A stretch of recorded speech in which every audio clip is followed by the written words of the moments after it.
భారతదేశ రవాణా వ్యవస్థలో ఒక కొత్త శకానికి నాంది పలుకుతూ, అభివృద్ధికి సరికొత్త నిర్వచనము ఇస్తూ, తెలుగు రాష్ట్రాల ముఖచిత్రాన్నే మార్చివేయగల 2 భారీ బుల్లెట్ రైలు ప్రాజెక్టులకు కేంద్ర ప్రభుత్వం ప్రాథమికంగా పచ్చజెండా ఊపింది. దశాబ్దాలుగా కేవలం మాటలకే పరిమితమైన కళ ఇప్పుడు సాకారం దిశగా అడుగులు వేస్తోంది.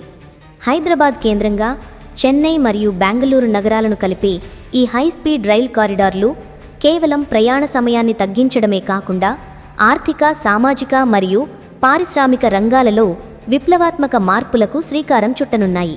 ముఖ్యంగా ఈ 2 కారిడార్లు ఆంధ్రప్రదేశ్ రాష్ట్రంలోని నూతన రాజధాని అమరావతి మరియు చారిత్రకంగా వెనుకబడిన రాయలసీమ ప్రాంతాల మీదుగా వెళ్లనుండటం రాష్ట్ర భవిష్యత్తుకు ఒక సువర్ణ అవకాశంగా నిలవనుంది. దక్షిణ భారతదేశంలోని 2 కీలకమైన మహానగరాలైన హైదరాబాద్ మరియు చెన్నైలను కలుపుతూ నిర్మించ తలపెట్టిన హైస్పీడ్ రైల్ కారిడార్ ఆంధ్రప్రదేశ్ రాష్ట్రానికి ఒక వరంలా మారనుంది. ఈ ప్రాజెక్టులో అత్యంత కీలకమైన అంశం ఇది రాష్ట్ర రాజధాని అమరావతి మీదుగా వెళ్లేలా అలైన్మెంట్కు ప్రాథమిక ఆమోదం లభించడం. రాష్ట్ర విభజన తరువాత ఒక ప్రపంచ స్థాయి రాజధానిగా రూపుదిద్దుకోవాలని ఆశిస్తున్న అమరావతికి ఈ బుల్లెట్ రైలు కనెక్టివిటీ ఒక కొత్త జీవశక్తిని ఇవ్వనుంది. ఈ కారిడార్ కోసం అధికారులు 3 వేరువేరు అలైన్మెంట్లను పరిశీలించి చివరకు 744 కిలోమీటర్ల పొడవైన మార్గాన్ని ప్రాథమికంగా ఖరారు చేశారు. ఈ మార్గం తెలంగాణలో 236 కిలోమీటర్లు, ఆంధ్రప్రదేశ్లో అత్యధికంగా 448 కిలోమీటర్లు మరియు తమిళనాడులో 59.98 కిలోమీటర్ల మేర ప్రయాణిస్తుంది. ఈ కారిడార్లో ఆంధ్రప్రదేశ్లో ఏకంగా 8 స్టేషన్లను ప్రతిపాదించారు. ఇది రాష్ట్రంలోని కోస్తా ప్రాంతం యొక్క అభివృద్ధికి ఎంతగానో దోహదపడుతుంది. ప్రతిపాదిత స్టేషన్లు విజయవాడ మరియు గుంటూరులో, రాష్ట్ర రాజధాని అమరావతికి నేరుగా అనుసంధానం. వాణిజ్య, విద్యా కేంద్రంగా గుంటూరు మరింత అభివృద్ధి చెందుతుంది. చీరాల వస్త్ర పరిశ్రమకు ఊతం లభిస్తుంది. ఒంగోలు గ్రానైట్ పరిశ్రమ, వాణిజ్య కార్యకలాపాలకు కేంద్రంగా మార్పు చెందుతుంది. కావలి వ్యవసాయ, ఆక్వా రంగాలకు ప్రయోజనం చేకూరుతుంది. నెల్లూరు పారిశ్రామిక, ఓడరేవు ఆధారిత అభివృద్ధికి చోదక శక్తిని ఇస్తుంది. నాయుడుపేట సమీపంలోని శ్రీహరికోట మరియు శ్రీ సిటీ వంటి పారిశ్రామిక ప్రాంతాలకు సమీపంలో ఉండటంతో మరింత ప్రాముఖ్యత సంతరించుకుంటుంది. శ్రీ సిటీకి అత్యంత సమీపంలో తమిళనాడు సరిహద్దులో కీలక స్టేషన్ అయిన తడ మరింత అభివృద్ధి చెందుతుంది. తెలంగాణలో ఈ మార్గం శంషాబాద్, నార్కట్పల్లి, సూర్యాపేట, ఖమ్మం, కోడాదా మీదుగా ఏపీలోకి ప్రవేశిస్తుంది. హైదరాబాద్ నుండి శంషాబాద్ వరకు ఈ మార్గం బెంగళూరు కారిడార్తో ఉమ్మడిగా ఉంటుంది. శంషాబాద్ వద్ద 2 కారిడార్లు వేరుపడతాయి. ఏపీలోకి ప్రవేశించాక సిఆర్డీఏ మీదుగా గుంటూరు వైపు వెళ్లి అక్కడి నుండి ప్రస్తుతం ఉన్న విజయవాడ, చెన్నై రైల్వే లైన్కు సమాంతరంగా చెన్నై వరకు ప్రయాణిస్తుంది. ప్రస్తుతం ఖరారు చేసిన అలైన్మెంట్ చెన్నైకి నేరుగా వెళ్తుంది. అయితే గూడూరు నుండి మార్గాన్ని కొద్దిగా మార్చి తిరుపతి మీదుగా చెన్నైకి అనుసంధానం చేసే ప్రతిపాదన కూడా పరిశీలనలో ఉంది. ఇలా చేస్తే ప్రపంచ ప్రఖ్యాత పుణ్యక్షేత్రమైన తిరుపతికి హైస్పీడ్ రైలు సౌకర్యం లభిస్తుంది. ఇది పర్యాటక రంగానికి, ముఖ్యంగా భక్తులకు ఎంతో ప్రయోజనకరంగా ఉంటుంది. అయితే ఈ మార్పు వల్ల కారిడార్ పొడవు మరో 53.5 కిలోమీటర్లు పెరుగుతుంది మరియు నాయుడుపేట, తడా స్టేషన్లు ఈ మార్గంలో ఉండవు. దీనిపై తుది నిర్ణయం తీసుకోవాల్సి ఉంది. దక్షిణ భారతదేశంలోని 2 ఐటీ దిగ్గజ నగరాలైన హైదరాబాద్ మరియు బెంగళూరును అనుసంధానించే ఈ కారిడార్ దశాబ్దాలుగా నిర్లక్ష్యానికి గురైన రాయలసీమ ప్రాంతానికి ఒక కొత్త ఊపుని ఇవ్వనుంది. ఈ ప్రాంతం యొక్క ఆర్థిక మరియు పారిశ్రామిక అభివృద్ధికి ఈ ప్రాజెక్ట్ ఒక గేమ్ చేంజర్గా నిలుస్తుందని విశ్లేషకులు భావిస్తున్నారు. ఈ కారిడార్ కోసం కూడా 3 అలైన్మెంట్లను పరిశీలించి చివరకు 576.6 కిలోమీటర్ల మార్గాన్ని ప్రాథమికంగా ఎంపిక చేశారు. ఈ మార్గం చాలా వరకు ప్రస్తుతం ఉన్న హైదరాబాద్, బెంగళూరు జాతీయ రహదారికి సమాంతరంగా వెళ్తుంది. ఇది భూసేకరణ ప్రక్రియను సులభతరం చేస్తుంది.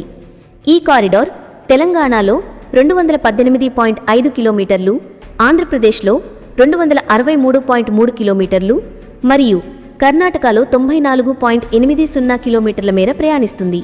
ఈ కారిడార్లో ఆంధ్రప్రదేశ్లోని రాయలసీమ జిల్లాల్లో 6 స్టేషన్లను ప్రతిపాదించారు. ఇది ఈ ప్రాంతం యొక్క పారిశ్రామిక మరియు వ్యవసాయ సామర్థ్యాన్ని వెలికితీయడానికి సహాయపడుతుంది. ప్రతిపాదిత స్టేషన్లు రాయలసీమ ముఖద్వారంగా, న్యాయ రాజధానిగా ప్రతిపాదించబడిన కర్నూలు నగరానికి మహర్దశ, ఖనిజ సంపదకు, పారిశ్రామిక అభివృద్ధికి కేంద్రంగా నంద్యాల జిల్లా డోన్ మారే అవకాశం. రవాణా మరియు లాజిస్టిక్స్ హబ్గా అనంతపురం జిల్లా గుత్తి అభివృద్ధి. విద్య, పారిశ్రామిక కేంద్రంగా మరింత అనంతపురం బలోపేతం. శ్రీ సత్యసాయి జిల్లాలో దుద్దేబండ వ్యూహాత్మకంగా అత్యంత కీలకమైన స్టేషన్.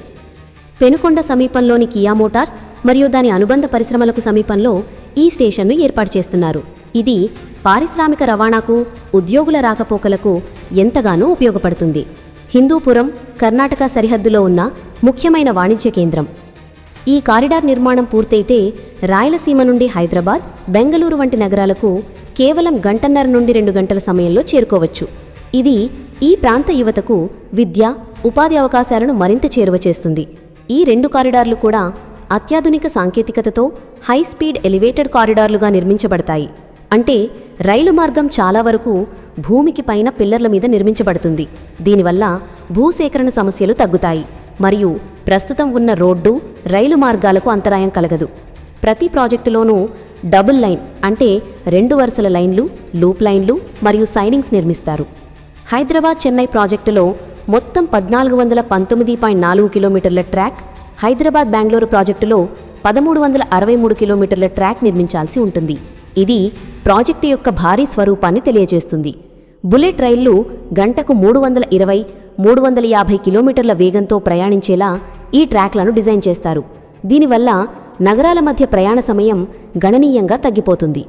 ఈ 2 ప్రాజెక్టులు కూడా కేవలం 2 మార్గాలు మాత్రమే కాదు, ఒక బృహత్తర ప్రణాళికలో భాగం.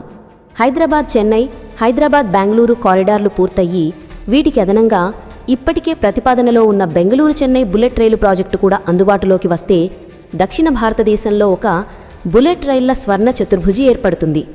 హైదరాబాద్, అమరావతి, చెన్నై మరియు బెంగళూరు ఈ 4 శక్తివంతమైన ఆర్థిక, సాంకేతిక మరియు సాంస్కృతిక కేంద్రాలు ఒకదానితో ఒకటి అత్యంత వేగంగా అనుసంధానించబడతాయి.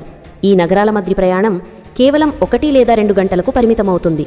ఇది వ్యాపారవేత్తలకు, పారిశ్రామికవేత్తలకు, ఉద్యోగులకు, విద్యార్థులకు మరియు పర్యాటకులకు అపూర్వమైన అవకాశాలను సృష్టిస్తుంది. ఈ నగరాలన్నీ కలిసి ఒక మెగా ఎకనామిక్ జోన్గా రూపాంతరం చెందే అవకాశం ఉంది. ఈ బుల్లెట్ రైలు ప్రాజెక్టులు కేవలం రవాణా సౌకర్యాలు మాత్రమే కాదు, ఇవి తెలుగు రాష్ట్రాల అభివృద్ధికి కొత్త ఇంజన్లు. అమరావతిని దేశంలోని ప్రధాన నగరాలతో అనుసంధానించడం ద్వారా రాజధాని అభివృద్ధికి ఒక స్పష్టమైన మార్గాన్ని నిర్దేశిస్తాయి. అదే సమయంలో రాయలసీమ మీదుగా బుల్లెట్ రైలును నడపడం ద్వారా ప్రాంతీయ అసమానతలను తొలగించి వెనుకబడిన ప్రాంతాలకు పారిశ్రామిక, ఆర్థిక ప్రగతి ఫలాలను అందించాలనే ప్రభుత్వ సంకల్పాన్ని ఇది తెలియజేస్తుంది. ఈ ప్రాజెక్టులు సకాలంలో పూర్తయితే రాబోయే దశాబ్దంలో ఆంధ్రప్రదేశ్ మరియు తెలంగాణ రాష్ట్రాల స్వరూపమే మారిపోవడం ఖాయం. ఇది తెలుగు ప్రజలందరూ గర్వించదగిన ఉజ్వల భవిష్యత్తుకు వేస్తున్న బలమైన పునాది.